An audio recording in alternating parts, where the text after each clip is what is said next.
Hi guys, thank you for joining me on my channel, especially with this particular topic that I absolutely am very passionate about, and I believe it is important that we have these kind of conversations so that we can learn from each other and have an introspection and ask ourselves, what is it that we could do better? It's always a good thing to ask yourself, if I'm not where I'm supposed to be, how can I contribute in my life in such a way that I can be a better version of myself and be able to contribute positively to a community that I so deeply care about. I care about South Africa, and I care about Africa, and I believe that you also care about yourself, your family, and hopefully a community at large.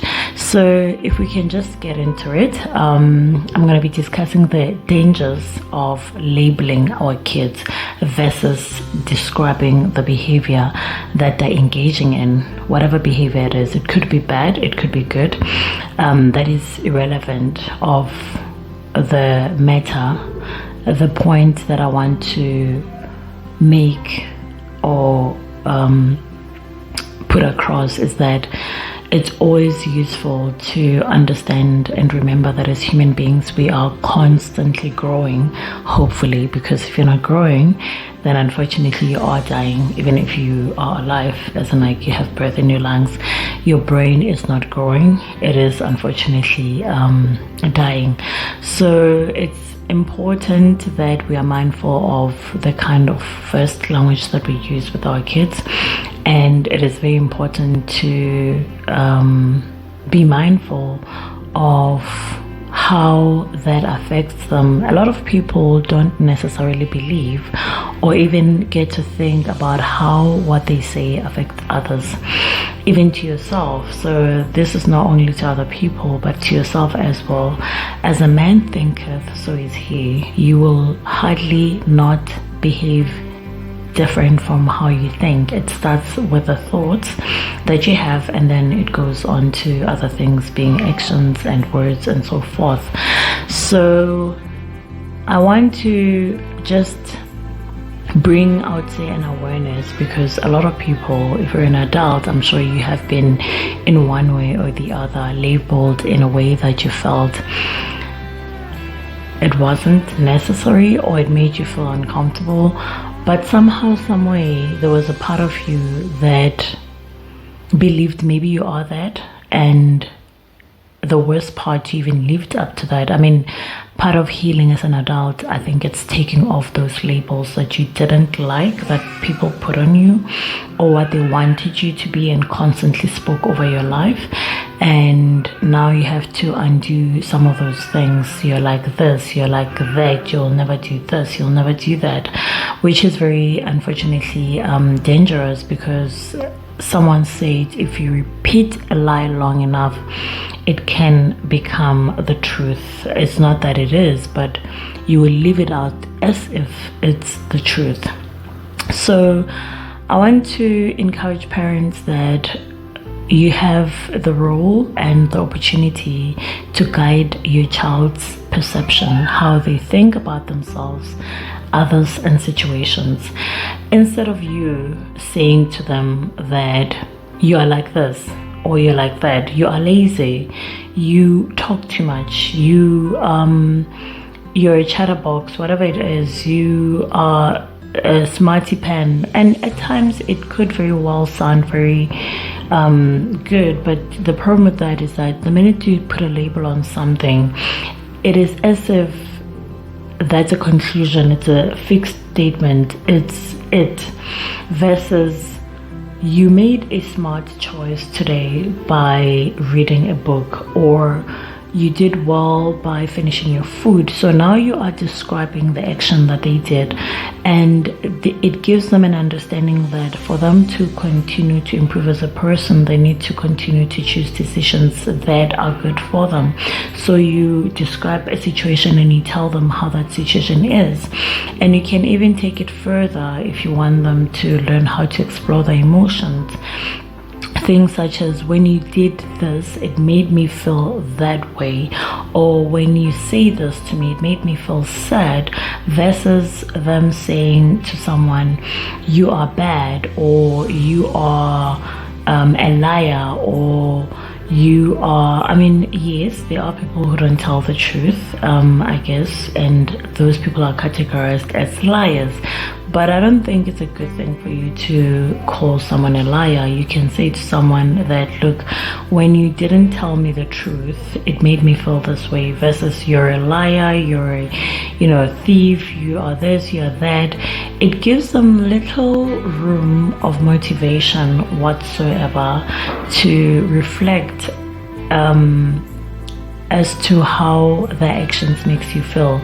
It will make them focus more on who you say they are, and at times they might want to live up to that because you just said I'm a liar, so this is what it is.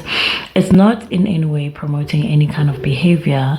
It's just to say that it is better for our kids to understand more that there's a behavior that leads to something, and whatever that is, it is constantly growing, constantly changing. One of the things that I love about getting to know yourself and getting to know the Lord is that you find that the more you seek the Lord, the more you know Him, the more you want to know Him. There's just so many things, and it's just such an infinite journey, hence eternity, if you want to describe just how unsearchable the journey of getting to know Him is. It is searchable, yes, but I'm saying unsearchable isn't like you can't get to a place where you have acquired it. So it is important for us, first and foremost, as parents and as people, really, because I find that oftentimes we miss it as parents because we first and foremost are missing it in our own lives. So what I'm talking about is, you can't give what you don't have, in order for you to be, I would say, an anchor and a solid place for your kids. You need to be also feeling very stable. You can't begin to make someone else feel stable when you're not feeling stable yourself. That is why I'm a big, I would say, promoter of healing. Most people have gone through things that have shaped how they see themselves and how they see situations and how they see other people as well. And most of those things are not necessarily good. And we know this because if you look around the community, there's a lot of people that carry bitterness, that carry unforgiveness, that carry anger. And if those people were healed, they will not be carrying that anymore. And forgiving people doesn't necessarily say that what they've done to you, I hope you've heard this before, it's right, but it's simply loving yourself enough not to let what someone did hold you back from being the best that you can be. You'd often find that when you decide to let something go, when you decide to forgive, when you decide to I would say rise above the situation, you often feel lighter because things can weigh you down, even if it's not you who initiated the process, but they can weigh you down. And those are the things that I call the enemy's distractions. So it is important for you to understand the importance of healing, and from that place you're able to be a better person, better friend. And when I say better, I mean the best version of you, really, who you really are, who God has really called you to be. So from that place, it also means that you don't necessarily say, I'm like this, you're not hurting yourself, I'm bad, oh my goodness, I'm lazy, I miss this, I'm like that. Because as a man thinketh, so is he. You want to use words that are uplifting to describe yourself, and it has to start with yourself. Thank God that people who can start or initiate that process, but it has to start with yourself. Now, as a parent, your child depends on you to help build that perception of themselves in the world. So it's better for you as a parent not to use words that are definite, to describe your child, because them not having woken up in the morning or not having done something, it doesn't mean they're that. They did that, but they're not that. So it's better to encourage positive behavior and say, I'm disappointed that you didn't tell me the truth. You know, it is very dangerous for you to continue not to tell the truth, because not telling the truth, unfortunately, will make people not trust you. So it helps them understand why it's not good for them to tell the truth. Some kids do understand, but a lot of kids don't understand. It's like a lot of adults, they don't understand because perhaps they haven't been told why it's important to do certain things. Not that every action that the parent does needs to explain it, no. But most of character issues are because people don't understand the gravity of a good character and the gravity of a bad character. So it is important that we don't label our kids.